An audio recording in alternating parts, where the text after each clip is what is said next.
Baik, selamat datang. Pada kesempatan kali ini, saya akan menjelaskan tentang penggunaan template Google Sheets untuk manajemen data karyawan. Kita langsung saja pada halaman pertama. Halaman pertama adalah dashboard data karyawan.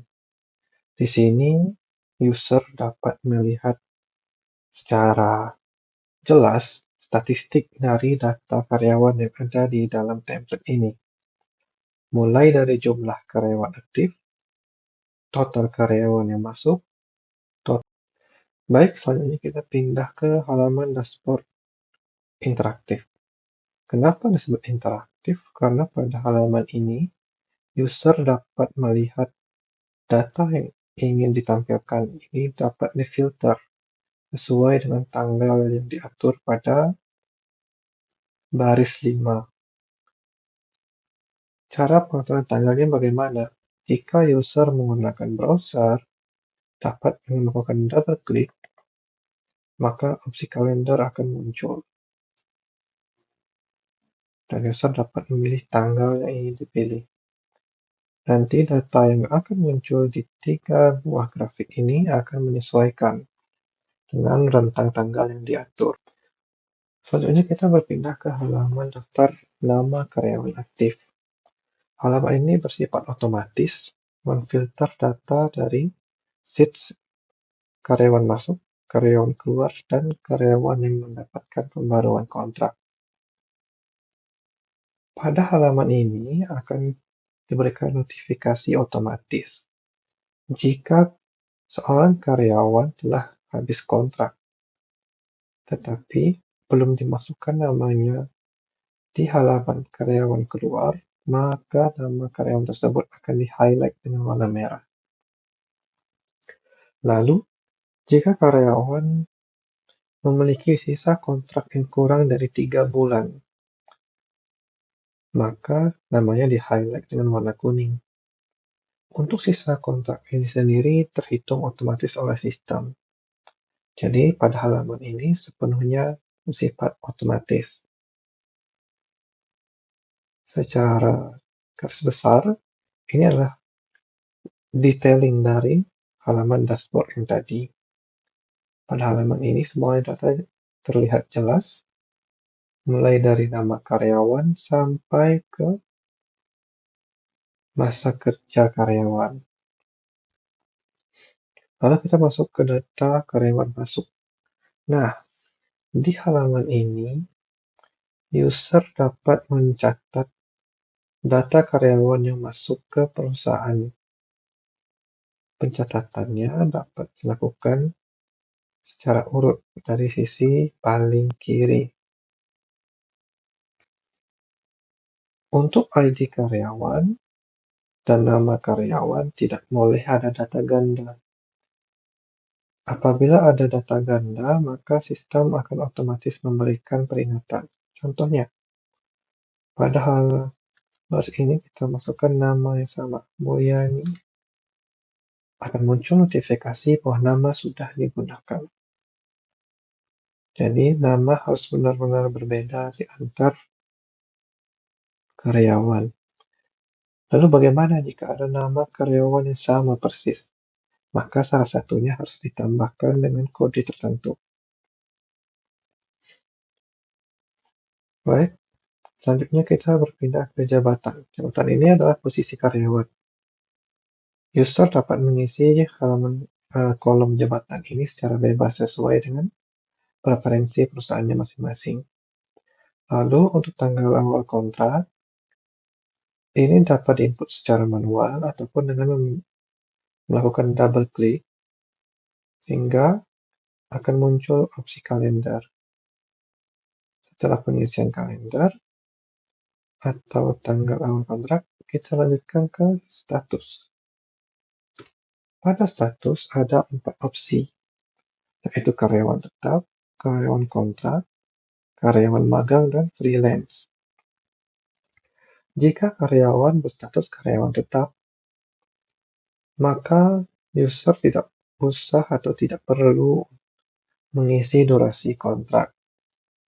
Namun, jika status karyawan adalah kontrak, magang, atau freelance, maka user harus mengisi kolom durasi kontrak dengan satuan bulan.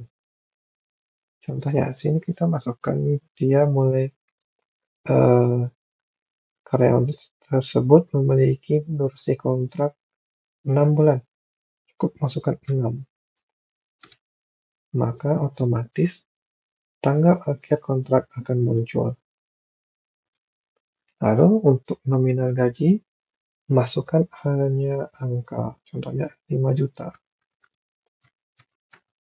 Maka 5 juta aja. Nanti dia penulisannya akan otomatis menyesuaikan dengan penulisan yang benar. Lalu masukkan kontak karyawan, bisa nomor HP, alamat email, dan lainnya.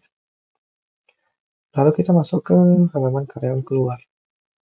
Pada halaman keluar, untuk nama karyawan, user dapat menginput secara manual secara utuh atau hanya beberapa kata. So, tadi ada nama Mulyani di halaman karyawan masuk. Kita ingin menginputkan nama Mulyani ini di halaman karyawan keluar. Cukup tulis Mul. Nanti drop-down-nya akan muncul nama Mulyani dan Mulyono. Cukup pilih sesuai kebutuhan. Maka ID karyawan akan terisi otomatis. Untuk jabatannya, si Mulyani ini jabatan terakhirnya apa? Isikan di kolom jabatan. Untuk tanggalnya juga demikian. Misalnya tanggal 27 atau tanggal hari ini. Alasan keluarnya apa? Cetak di kolom G. Lalu yang terakhir adalah halaman pembaruan kontrak. Halaman ini diperuntukkan apabila seorang karyawan mendapatkan pembaruan kontrak, baik itu perpanjangan ataupun promosi. Untuk input datanya sama seperti halaman karyawan keluar tadi. Cukup inputkan namanya di sini. Contohnya, Hana. Ada 3 Hana. Lalu kita pilih salah satu, misalnya Hana Permata. Nanti ID karyawannya akan terisi otomatis. Kolom jabatan diisi dengan nama jabatan yang terbaru. Contohnya, si Hana ini anggaplah dia tadi seorang staf. Lalu dia sekarang naik pangkat atau promosi menjadi seorang supervisor. Maka pada jabatan ini diisikan supervisor. Tanggal awal kontrak, tanggal hari ini misalnya, atau tanggal sebelumnya juga boleh. 18. Untuk statusnya apa? Apakah masih kontrak atau sudah tetap magang freelance? Silakan diisi. Kalau dia kontrak, isi durasi kontraknya. Nanti tanggal akhir kontrak akan otomatis terisi. Untuk gaji, juga isikan gaji terbaru. Masukkan gaji terbaru dari staf tersebut. Dan untuk durasi kontraknya, maaf, untuk nomor kontaknya, boleh diisi kembali ataupun dikosongkan.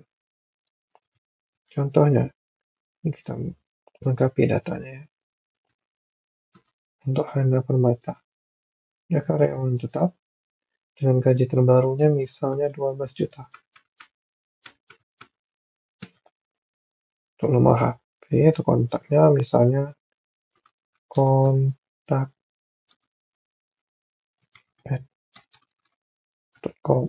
misalnya begini. Maka kita lihat atas nama Hana Permata pada halaman karyawan aktif, statusnya sekarang apa? Kita lihat. Hana Permata. Tadi ID-nya adalah 1037. Kita lihat 1037. Tadi baris ke-40. Hana Permata. Statusnya sekarang udah berubah jadi karyawan tetap dengan jabatan sebagai supervisor dengan gaji 12 juta dan kontak sesuai dengan halaman pembaruan kontrak tadi. Untuk tanggal bergabungnya akan tetap tanggal bergabung yang awal Dan untuk masa kerjanya, semenjak dia bergabung, dia sudah bekerja selama 7 bulan. Baik, saya rasa itu penjelasan untuk penggunaan template ini. Apabila ada pertanyaan, boleh ditinggalkan di kolom komentar. Dan untuk yang ingin mendapatkan template ini dapat mengaksesnya melalui link yang ada di kolom deskripsi. Sekian dan terima kasih.